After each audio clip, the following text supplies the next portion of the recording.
All right. Thank you, everybody, for coming today. I'm Lucy Birmingham, the president of the Foreign Correspondents Club of Japan. Just very quickly, before I introduce our fabulous speaker, I'm very happy to tell you this is part of our Women's Speak series. We're putting the spotlight on the government's push to get women here into the workforce.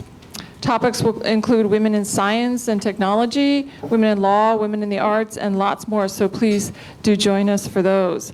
Today we are very, very honored to have Kathy Matsui, not only one of Goldman Sachs' greatest assets, but also one of Japan's. At Goldman, she's Chief Japan Equity Strategist in Japan. She's a powerful advocate for diversity in the workplace. She's well known for coining the term Womenomics in her 1999 report on the need for Japan to leverage half its population more fully.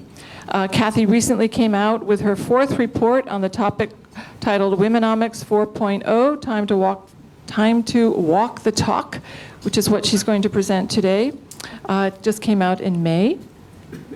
We keep hearing that Prime Minister Abe talking about Abenomics and not succeeding without Womenomics. So let's hear from Kathy if and how the Prime Minister and Japan can really walk that talk on increasing women in the workforce to boost the country's GNP. So please give a warm welcome to Kathy Matsui. Thank you.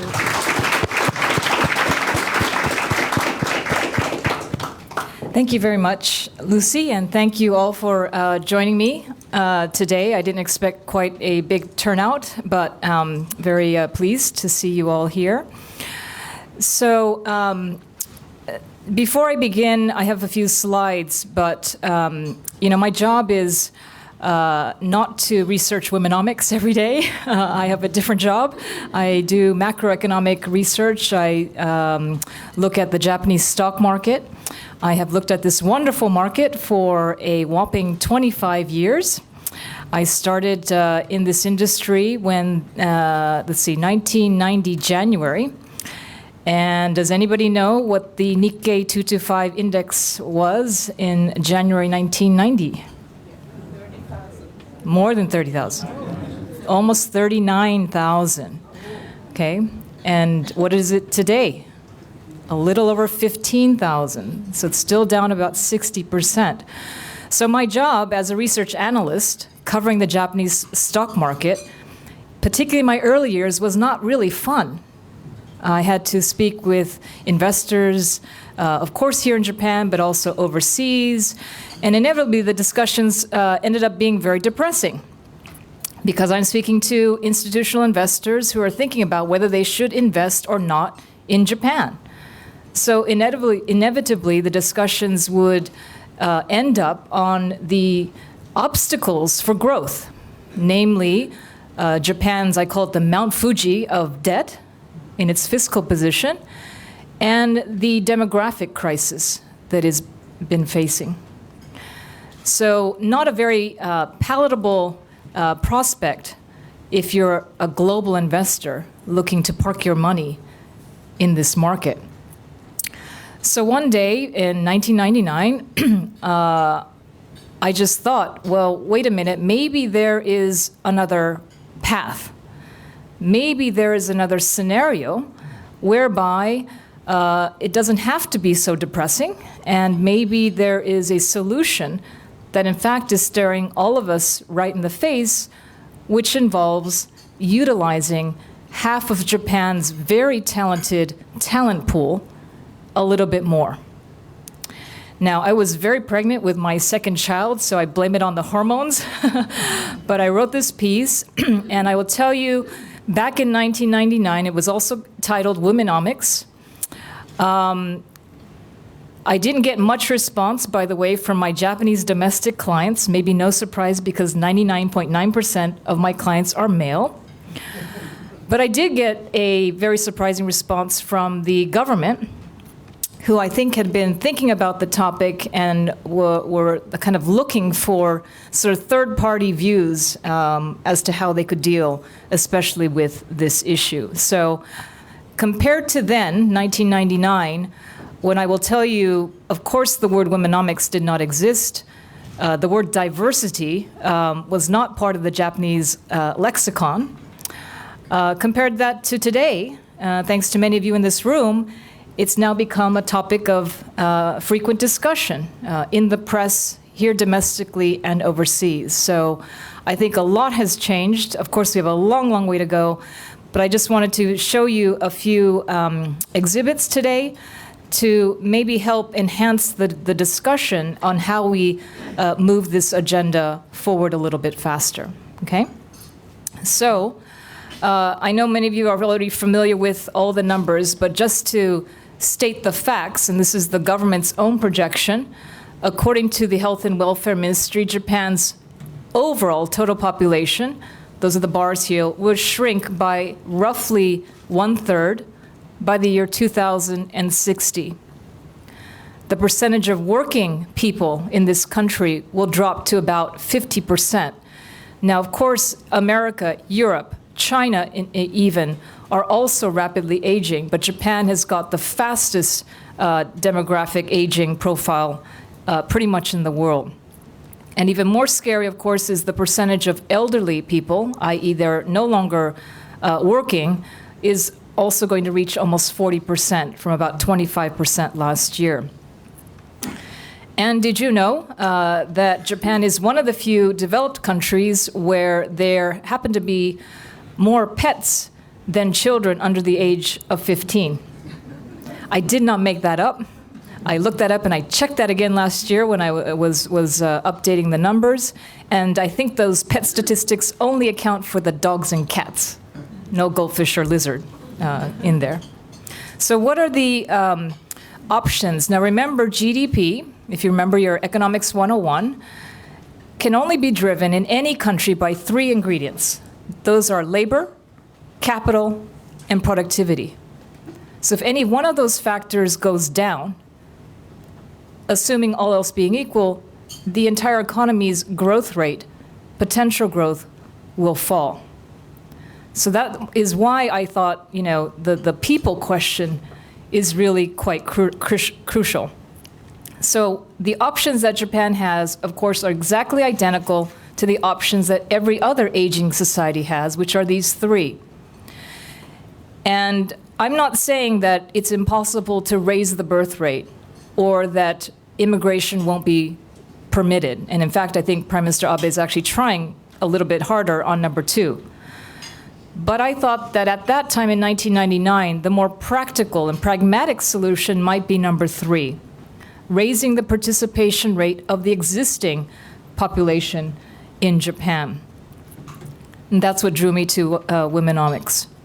So what's happened since I first wrote my piece 15 years ago? The good news is, as you can see, Japanese female participation rate, this is women who could work between the ages of 15 and 64, used to be in the mid-50s, has recently hit an all-time high, almost 63%. By the way, the same percentage graph, if I show it for the men, has been stagnant at around 80.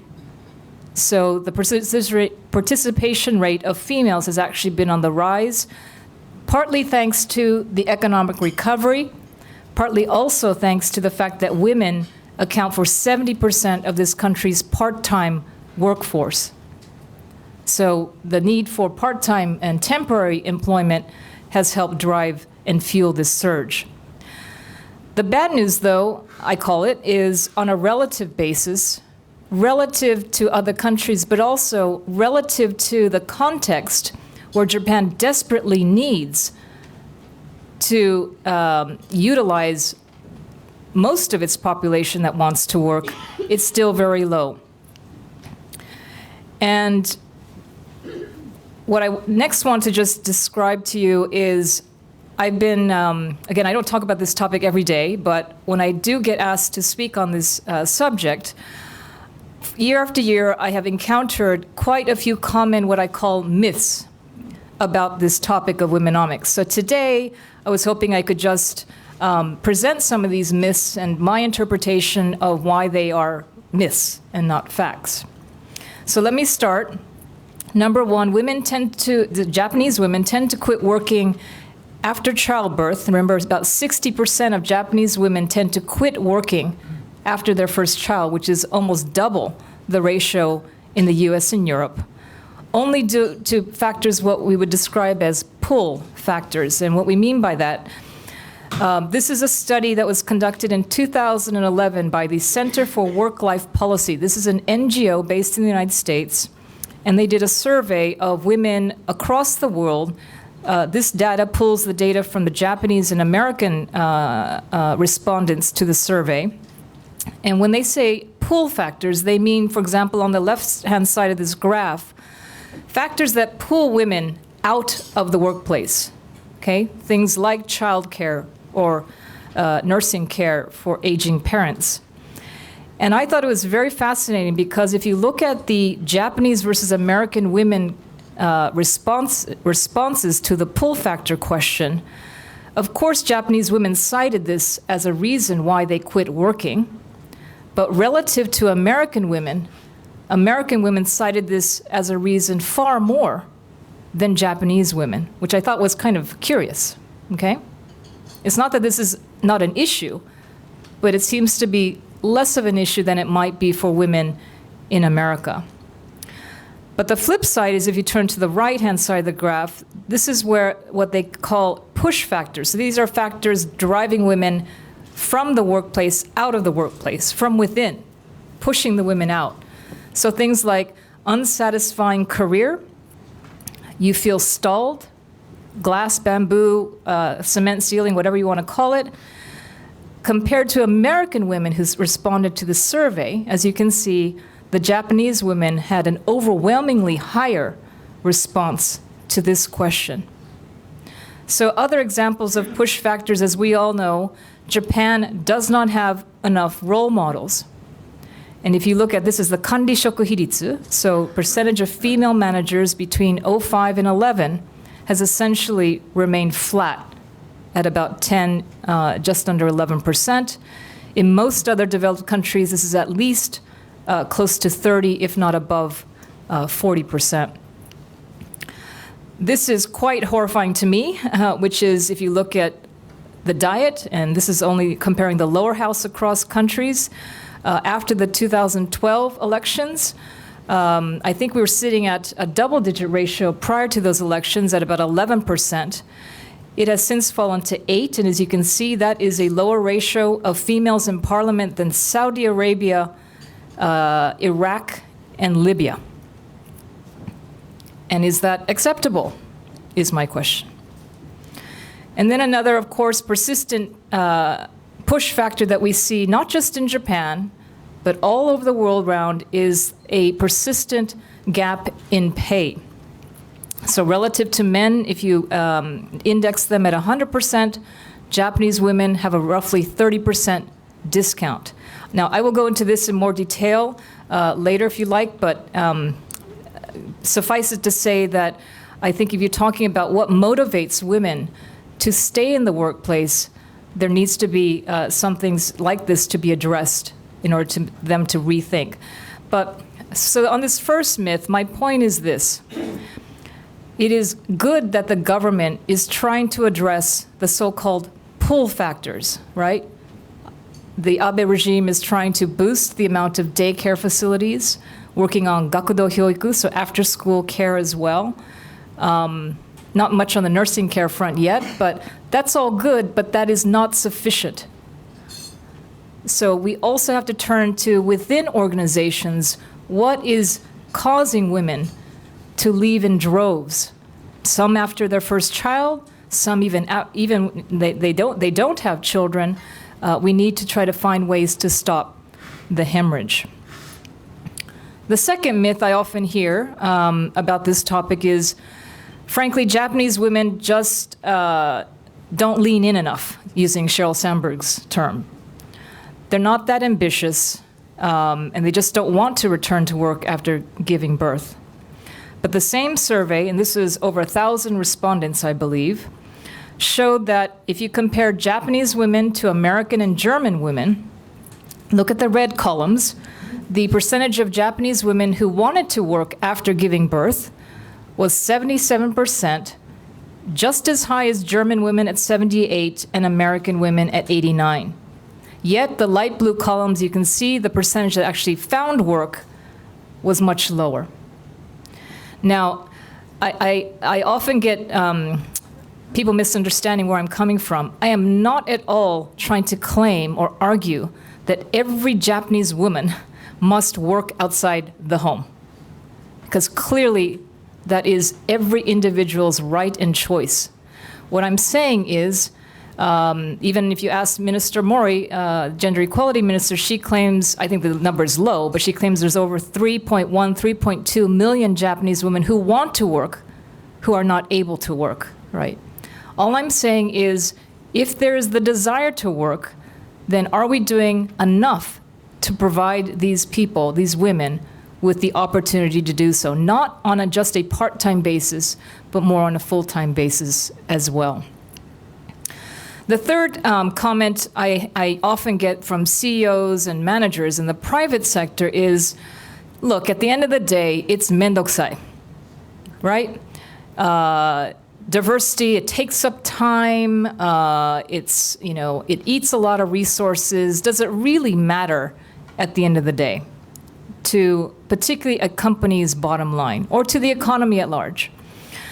So if you are at all skeptical about this, I have graphs I'm going to show you here, but there are many, many other studies globally, and also a lot of recent ones that have come out that pretty much prove that it does matter for the bottom line. So for instance, this is a Catalyst survey. Catalyst is an NGO in the United States, a very large one that promotes diversity.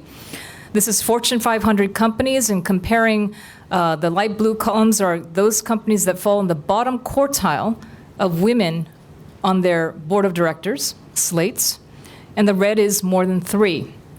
And as you can see here, the ROE and the ROIC, return on invested capital, on average, tends to be significantly higher the more diverse your board is. And the point here is not that women are smarter, women are better. The point here is that you have a different point of view. You have a multiple set of inputs into a decision-making process. Diversity often means tension, but that tension can breed creativity, innovation. Also, there are lots of psychological studies that show that women tend to groom talent, develop talent, often better than just solely male managers might do. I know there's a lot of excellent skills that males have as well, but to blend the two is very critical for long-term growth of a company. And even in Japan, this is 765 listed companies. And looking at the companies on the right, on the vertical axis, those who have a significantly higher ratio of kandishoku, who are women. Now again, granted in Japan, the absolute numbers are tiny, but let's work with what we have. That the highest quartile of companies with more female in their managerial ranks tend to have ROEs that top 10% versus those at the right hand of the column which have very few women, if none, if any, that have ROEs that are basically negative or 0. Now, what about at the macro level? So we simply did the following exercise. We said, what if, and I admit this is going to be, it will require many years to achieve this goal, but what if you could take Japan's female participation rate in the workplace, which is about 63%, as I stated earlier, but match that with that of Japanese males, which is around 80%. I admit that's a very tall order, and it will take years. But if you could do that, basically you could boost Japanese level, this is not growth rate, but level of GDP by a whopping 12.5 percentage points. This ratio, if any of you see my earlier research, is a number that's been coming down because the female participation rate has been gradually climbing, okay? But 12.5% for this country is not peanuts. It's quite substantial. And what I've done here is very simple. All I have tweaked in that GDP formula of labor, capital, and productivity is the labor component. We've just increased the labor pool by 7.1 million workers. And by doing so, you boost GDP. Now, usually at this point, somebody in the room will raise the question, usually it's a man, and they'll say, Matsui-san, if you all of a sudden get 7 million workers added to the labor pool in this country, isn't that going to mean less jobs for the Japanese men? And my answer is, of course, in the very near term, you're correct. However, I'm talking about this in a much longer term sense, because presumably, if you have 7 million more people working actively outside the home, they're earning more income. More income means more consumption. More consumption means more profits for companies. More profits leads to increased capital spending, increased wages, and therein lies the virtuous cycle. In other words, if more women work, the economic pie is not static, but rather should be growing. In other words, it's not zero sum, but it's more economic benefits to be shared by all, right? Men as well as women. The last myth that I often come across, and this actually happened at an APEC conference in Gifu several years ago. This was a question from a Japanese government official to me, and he said, Matsui-san, that's all right and good, but if more women work, that will mean the Japanese birth rate, which is already very low, is going to plummet further, and that would not be good. And I'd heard this several times before he made that comment, so I looked at this empirically, and this is the result. If you look at on an international basis, the vertical axis is fertility rates, the horizontal is female employment. And as you can see, you don't have to know rocket science to figure out that correlation line in the middle there, that red line. Is it a negative slope? No, it's a positive slope, meaning the more women working on the horizontal axis, those countries tend to have higher birth rates, not the opposite. Sweden, Denmark, of course, are very famous, but also Canada, the UK, and Australia fit that category as well. And after I put this in one of my reports, of course, I got the next question, which is, Matsui-san, look at Japan on this graph. It's such an outlier. Kankei nai for Japan. So I said, okay, let me see what this looks like within the country of Japan. So we did the 47 都道府県, which is this graph. And look at that red regression line. It is the same slope as the earlier graph, which means that the higher the female employment rates in those prefectures correlates positively with the birth rate. Now, if you look very carefully at the upper right sort of area, 福井県、長野、静岡、石川、富山. Now, admittedly, these are all inaka. Yeah, they're rural areas where presumably, oji-chan, ba-chan are right there to help out with all the childcare and other support that might be necessary. So I'm not going to dwell on this, but what I wanted to say is before we make assumptions about what will happen if more women work, let's make sure we have the facts straight. And that's really my only plea with this last myth. So finally, I wanted to cover in my last report, because I knew Prime Minister Abe was very keen to make Womenomics a pillar of his growth agenda.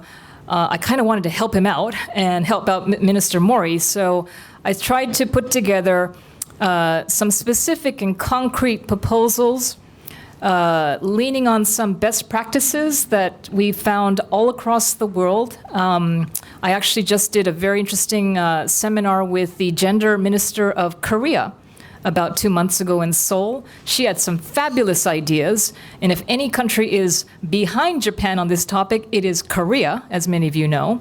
And I thought that there were some things that Korea was doing that Japan might want to learn from as well. So before I begin into the detail, I think it's very important here to say, look, this is not a women's problem. It is everybody's problem. And particularly for a country like Japan, like I said, where the demographics are so challenging, you cannot just point the finger at the government and saying, Abe, you're not doing enough, or to corporations, you're falling behind, or to society, your mindset is in the dark ages. You have to work together, government, private sector, and society, as a three-pronged approach. Otherwise, this needle will not move. So on the government side, of course, this is not an exhaustive list, but these are just some of the things that we have been talking about actually for years, which the government might want to consider pursuing. And I think when it comes to, that oft discussed topic of daycare and nursing care, at the minimum, it's rather shocking actually to me that the government of Japan is even contemplating permitting foreign domestic helpers. We don't know any of the details, of course, but even mention of this topic is quite a surprise to me. And I think at the end of the day, every society is different, but if you look at, and again, I'm just throwing out statistics, why is this necessary? Well, maybe it's necessary because on average, Japanese fathers with children under the age of 6 spend only 57 minutes per day on childcare and household chores.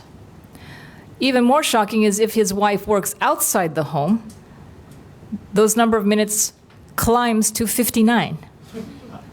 So unless you have married a superwoman, a Wonder Woman who does not need sleep, you probably need some extra pairs of hands. So I'm going to be watching this particular issue very carefully. What is encouraging is in the last Shinseicho Senryaku, the latest growth strategy, you saw a couple of items on this list actually being addressed. The third bullet point is neutralization of the tax and social security codes. I know this is not final yet, but at least I think they're moving in the right direction. And it's not to penalize sengyo shifu or stay-at-home mothers.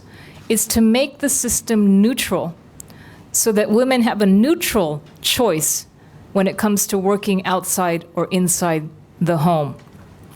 And that will be encouraging because it will stop discouraging married women from wanting to work full-time.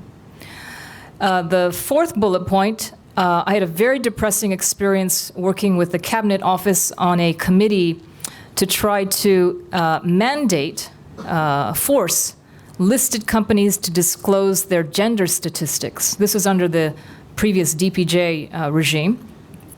But very encouragingly, part of the agenda now is, part of Abe's agenda is to make it more open and transparent where the gender statistics actually are. So now they're talking about not voluntary disclosure, which is the current situation, but mandating disclosure of your gender statistics, starting with the board breakdown. What percentage of your board directors are women?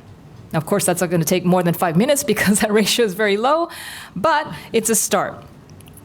And I think at the end of the day, to me, a lot will change if you can sort of name and shame. If you're a company in one industry that's very progressive on diversity and your competitors are not, believe me, young university students who are graduating from school looking for where they want to spend their future careers are going to be paying attention to these statistics very, very carefully. The other thing I mentioned here, which has not yet been addressed, but I think is ultimately going to come to a head, is the very big gap between part-time and full-time work. And in Japan, as many of you know, we have a very bizarre and very kind of a fixed system of ippan shoku and sogo shoku, this sort of dual-track career system, where essentially most women don't opt for the career or sogo shoku track, but they opt for the ippan shoku one.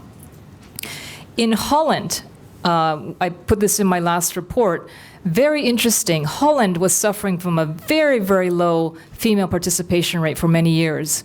And in the 70s and 80s, I think in the 80s, they decided this is not going to do because they were also facing demographic pressures. So what they decided to do was very radical. They basically brought private sector, government together, and they said, look, if the content of the work is the same, yet it's just divided by part-time versus full-time, but the composition of the work is identical, then those employees should be paid the same and the benefits should be the same. So they basically equalized part-time and full-time work.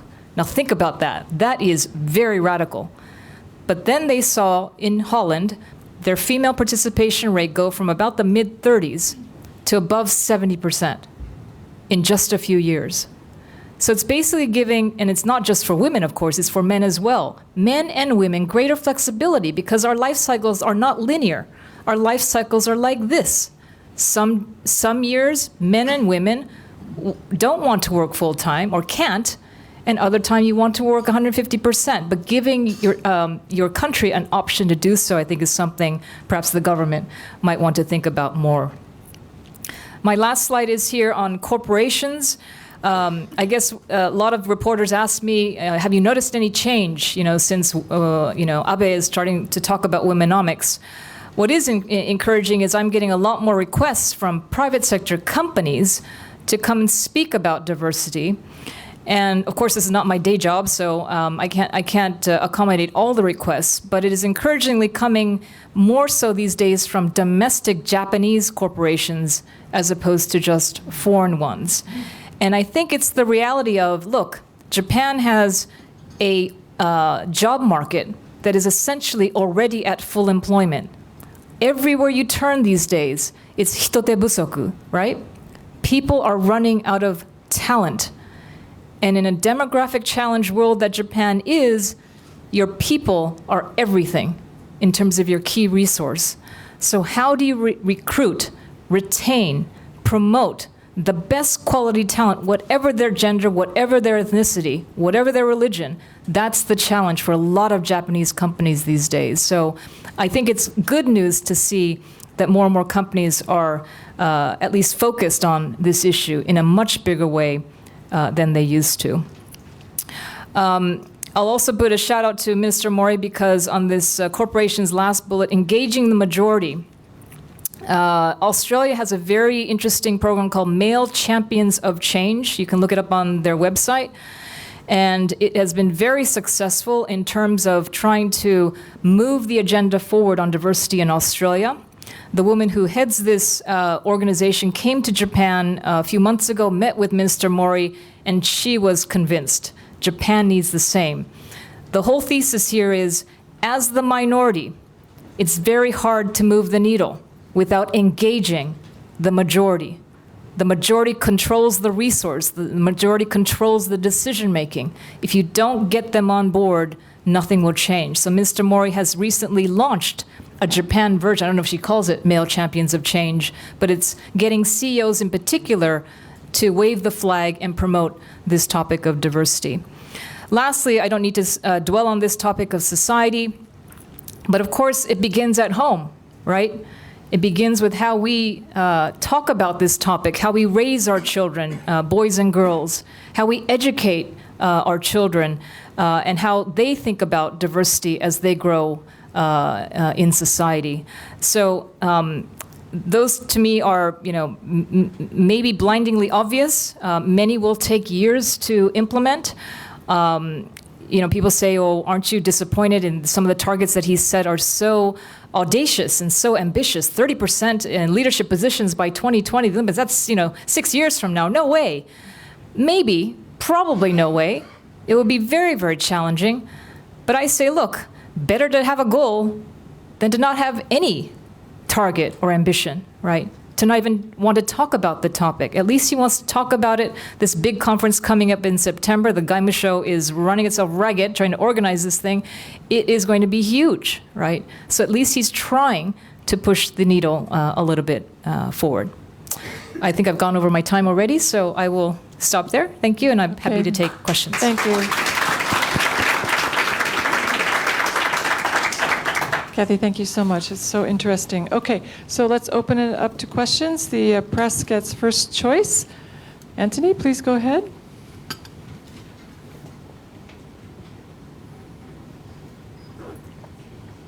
Anthony, sorry, is it not working? Is it? Is it Hello, on? yes, that's working. Hi. Interesting, as expected, of course.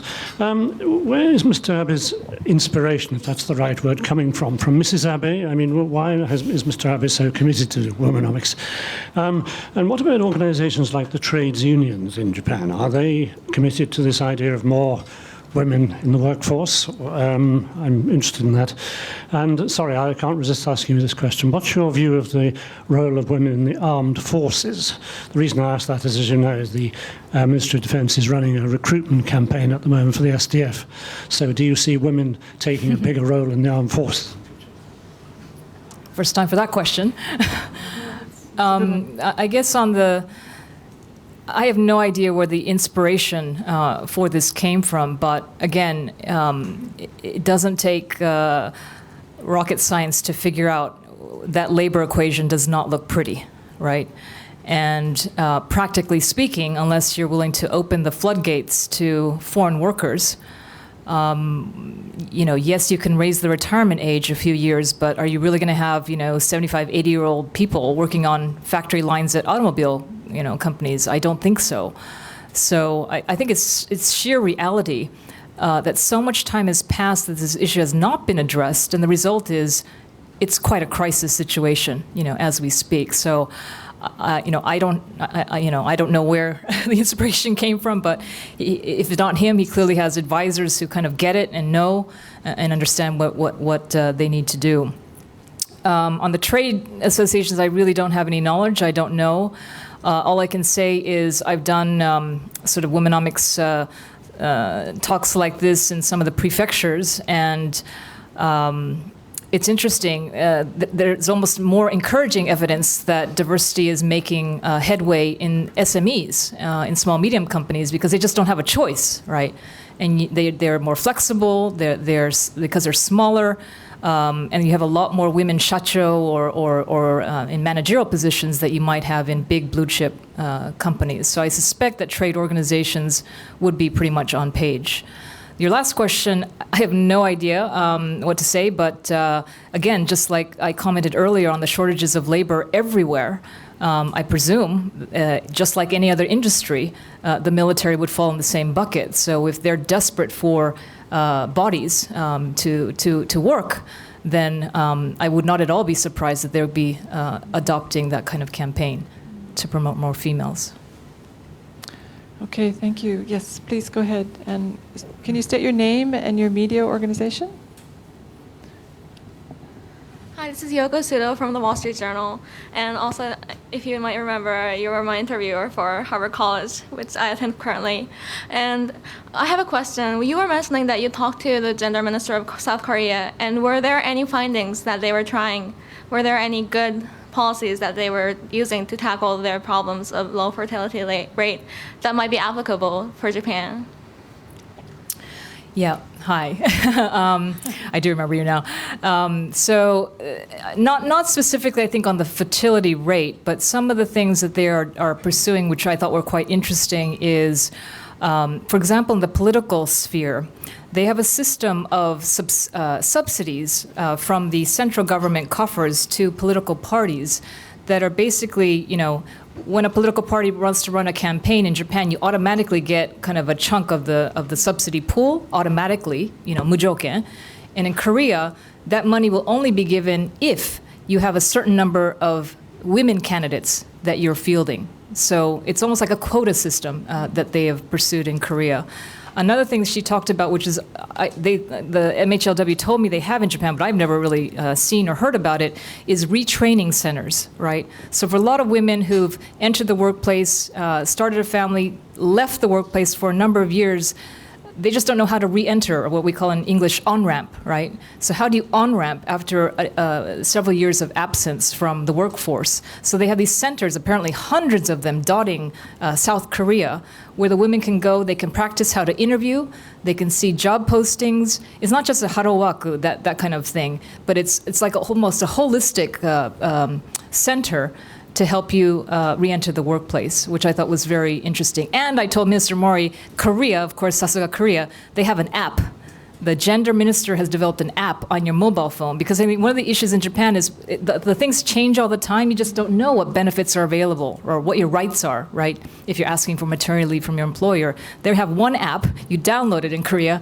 and you get all that information at your fingertips, and it's updated, real time. So I said, you got to develop an app in Japan. That's great. Thank you. Okay, Pauline, go ahead.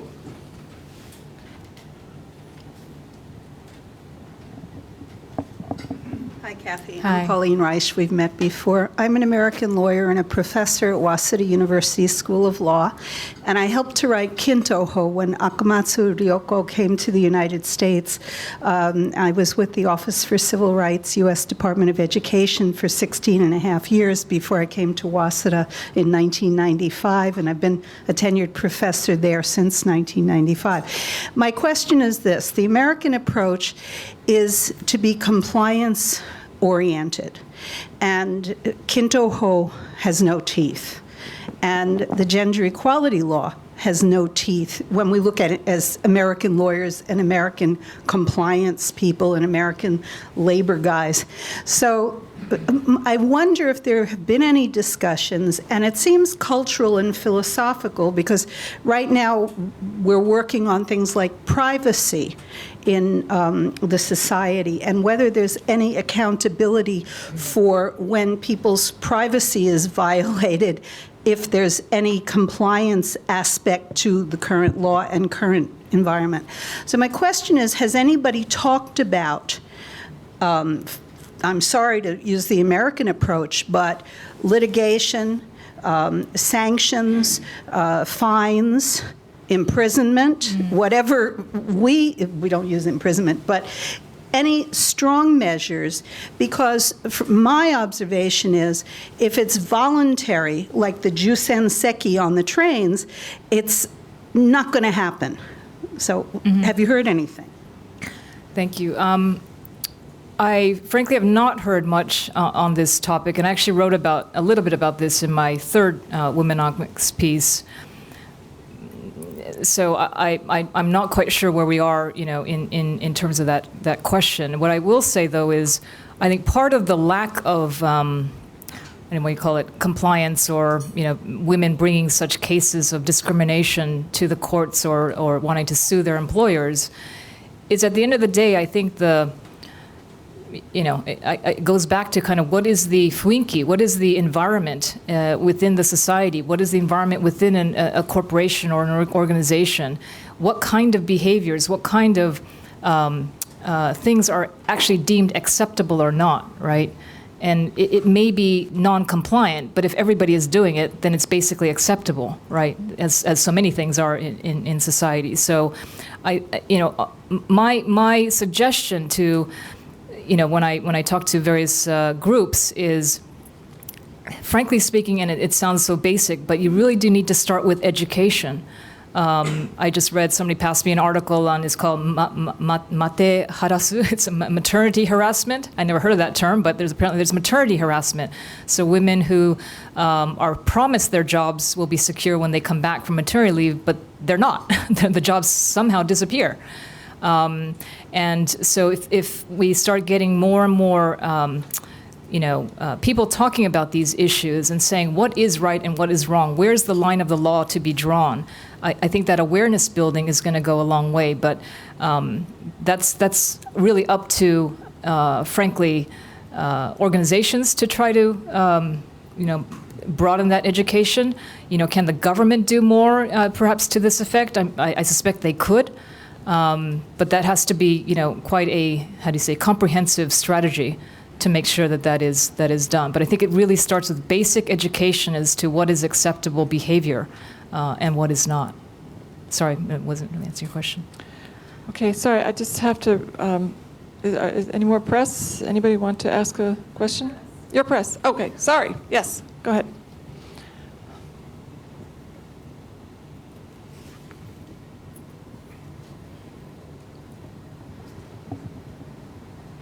Just sitting in the back as a latecomer. Thank you very much for your presentation.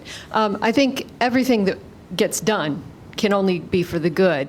But I wonder to what extent you think that the economy is changing enough to allow real significant change, because Japan has relied on female labor for many decades to be the cheap labor that supports the entire industrial structure, okay? And these days, of course, in the services sector, it isn't just women, it's also men who provide the cheap labor. And there's a dual track economy. Is it changing in a significant way? Will companies accept that they have to pay more for these women workers? Simply. Thank you. I think it is beginning to change. I don't think it's changed enough. Sorry, I forgot to say who I was. Elaine Kurtenbach from AP. Yeah. Apologies. So I think it's beginning to change, but it certainly isn't where it needs to get to yet. And I think the force of that change is, again, coming back to the economic reality that if you're a country that's running out of people, right, how are you going to first recruit and then second retain the talent that you've recruited, particularly if they are, their market value may be higher elsewhere? You're going to have to pay them more. And I think this is not a gender comment. This is men and women in general. I think the part-time worker and wages and benefits, that whole system, like I said earlier, with the Dutch model, has got to change, because if you don't change that, you're not going to be able to keep your staff. Why is the largest casual clothing retailer in the country converting half of its domestic staff from part-time to full-time? You know how much that's going to cost that company? That's not small. But they're having to do that because they need to retain these people. And I suspect this is just the beginning of the iceberg, that there will be a lot of examples like that going forward. Okay, yes, please, go ahead. Yeah.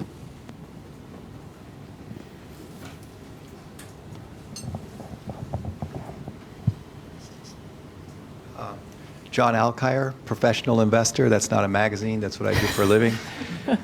In the vein of naming and shaming, in that context, could you talk about some companies in Japan that have done a reasonably good job of what you've observed over the last 15 years? And if so, within those companies, is there certain sectors that seem to be doing better than others? Of course, it's all a tipping game, but is it the domestic companies, is it the international companies, is it retailers, as you just pointed out? Do you see any patterns there within that context of naming and shaming, please? Okay, unfortunately, I've got compliance restrictions, so I can't name individual companies here, but I would say as a general observation, those companies that tend to be more global, and doesn't mean that they are exporters. They could be very domestic companies that are turning global because they have to, for growth purposes. They are definitely on more the leading edge of trying to figure out ways to retain, recruit, promote more females in their staff. The ones at the kind of slower end of the spectrum, a lot of manufacturing, construction, the kitsui kitanai, those sort of category of sectors, no surprise, would tend to have much lower representation of females, right? But I think sort of related to the earlier person's comment, the way the world is moving, right? Japan is also going to be forced into this knowledge-based society, whether it likes it or not. And so, to me, that's going to actually hopefully play well into the hands of the next generation of women who want to be more active in society. I'll also tell you another thing. I don't know about you, and most of you, I think may have had exposure to this. I come across a lot of millennials these days, just in recruiting or whatever. And I think it is not just Japan's millennials, but it is universal. These young men, they kind of look at their dads or their granddads and the way they've worked 24/7, salary men, basically wait 30 years and maybe you'll get to be bucho. They don't like that. They don't want that, right?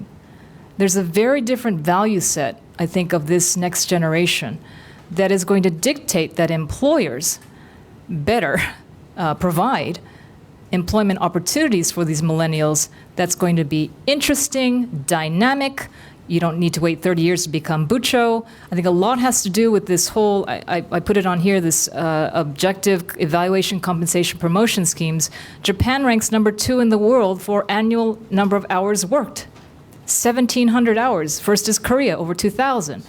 So what is that telling you? That's telling you if you work long and hard, maybe you'll be successful. But this millennial generation, I think universally, is saying no to that kind of work style. So I think it's incumbent, those companies or industries that get it faster, right, that change the way they employ people, that the way they evaluate people, those are going to be the winners.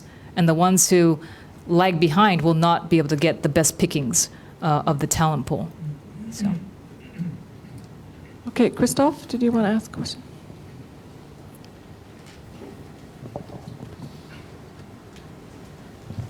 Süddeutsche Zeitung, Neidhardt. Go Deutschland. Yeah. You have, I know. Sorry, watched the soccer game this morning. You have given the same talk again and again. You have given this talk more or less at TED, I think it's 5 years ago. And there's a reason you give the same talk again and again, because nothing changes in this country. When you were here 3 years ago, you were terribly optimistic on Japan because the earthquake would be the biggest, would cause the biggest stimulus package that Japan ever saw. Nothing came out of that. What is it that I don't get that you are still, why you are still optimistic? Okay. So I am still optimistic, and I actually think the earthquake was one of the reasons why the government is doing as much. Maybe you think he's doing nothing. I think it's doing something, not just on Womenomics, but it's doing other things. Because what was on March 10th, a third of its power was dependent on nuclear, went to zero overnight. And why that's relevant? It's relevant because I just mentioned at the outset of my comments, Japan has a Mount Fuji of debt, but it can sustain that Mount Fuji of debt, right, as long as it maintains an external surplus. In other words, a current account surplus. But as we've all seen in the statistics, once nuclear goes to zero and the yen goes from 75 to 100, that means Japan has got to depend on imported expensive fuel, which has meant, as you know, the current account fell into deficit. That means the time bomb starts ticking on the big JGB sustainability question, right? So in my telling of why is the government so, how do you say, again, maybe it's all relative, but a little bit more urgent this time, I think that's actually partly the reason. It's March 11, not because we had a big earthquake or tsunami, but because it showed the vulnerability of this nation to this nuclear situation. I would say second, if I may add, I think that the rise of geopolitical tensions in the region, as many of you have already are well aware, is probably another very significant driving factor behind this current government, almost everything it's doing, right? And to me, okay, those two things combined don't guarantee success by any means, but I think it really puts a great deal more pressure.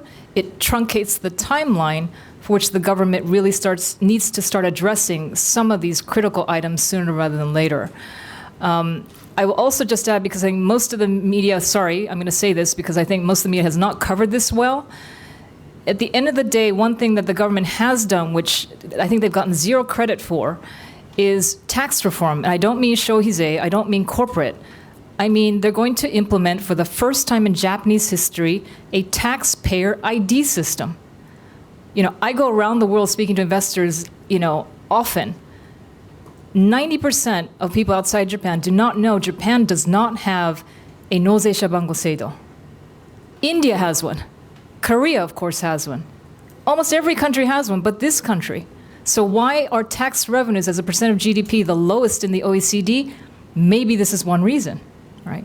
Yet, last May, Abe decided, how long has this debate been going on? Like 30, 40 nen? He said, finally, bite that bullet, we're going to implement this My Namba system, right? That to me is kind of huge, because you're going to be able to track the evaders, right? Which they don't really track today. Not that it's going to fix the whole deficit problem, but I think if you're talking about what is real structural reform, this to me is part of it. And if I may use my position up here, the other thing that I think, at least for myself that works in the stock market every day, is very big and very encouraging is corporate governance reforms, right? The fact that the government is telling asset managers in this country, you cannot stay the silent majority forever. You have to exercise your voting rights. You have to speak out, because at the end of the day, these are Japanese companies. The majority of investors are Japanese investors, but you have to say something. You have to change the picture in terms of capital efficiency, ROE, and all of that. This is the first government, I've been covering this market for 25 years, that's ever even talked about this topic as part of a growth strategy agenda. So I'm not going to go any more on this topic, but those are some things. I'm not claiming at all that everything is wonderful. He's succeeding on all fronts. Of course they're not. Of course they're failing in many areas. But I think at the end of the day, look at the data.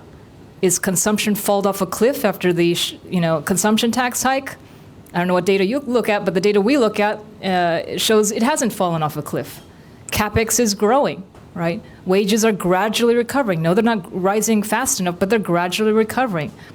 There are more tourists that come to Japan than ever before, even without casino deregulation, right? So we have, I think, an environment that it doesn't guarantee a future of a rainbow ahead, but at least I think it's given Japanese people a little bit of hope that tomorrow might be a better day. Is that enough? Okay, thank you. Go ahead, Judith, yeah. And then Sigrid after that.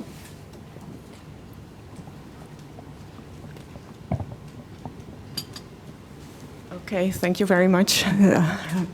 My name is Judith Stalpers, coming from the Netherlands, writing for Elsevier magazine. Speaking about the Dutch model, I'm born in an age when the Dutch model was already existing. Mm-hmm.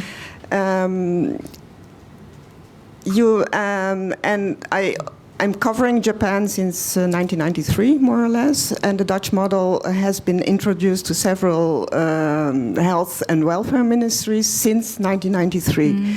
Do you see any progress, and do you see at all a chance whether this could work? So that's mm-hmm. one Dutch model. Mm-hmm. I would like to have a answer on whether there is a chance that it could get implemented, because it would also mean, which I know of my generation, that not only women would work part-time, but also that the partners,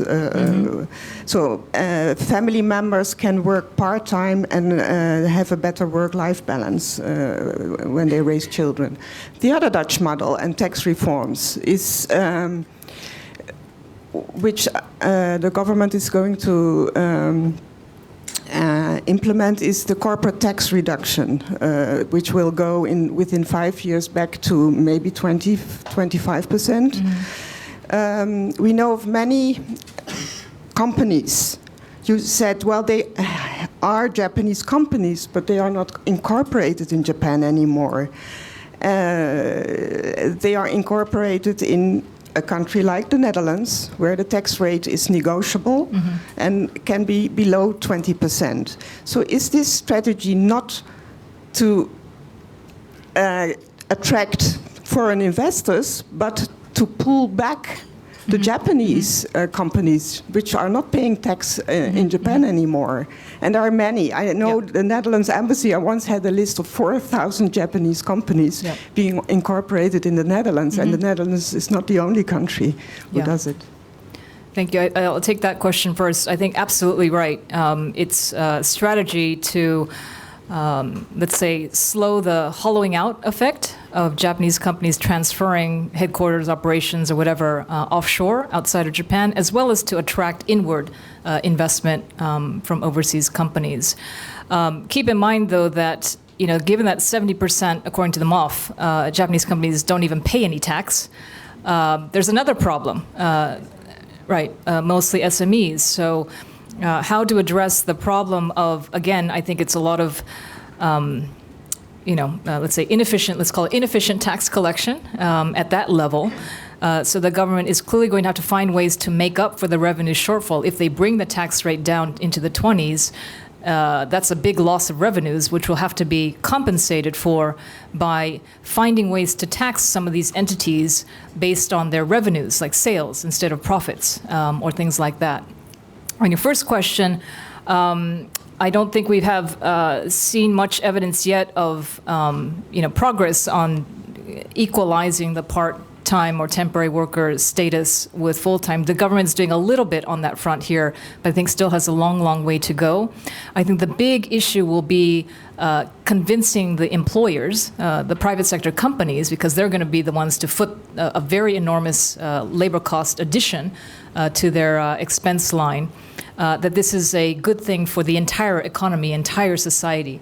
I don't think we're quite there yet. I think a handful of managements or leaders in private sector believe that this has to happen, but I think they're still in the minority. So I think you really need to bring maybe a consortium of employers with government together and say, look, how are we going to fix this in a more holistic sense? Okay. It may take time, yeah. Is that all right? Yep. Okay.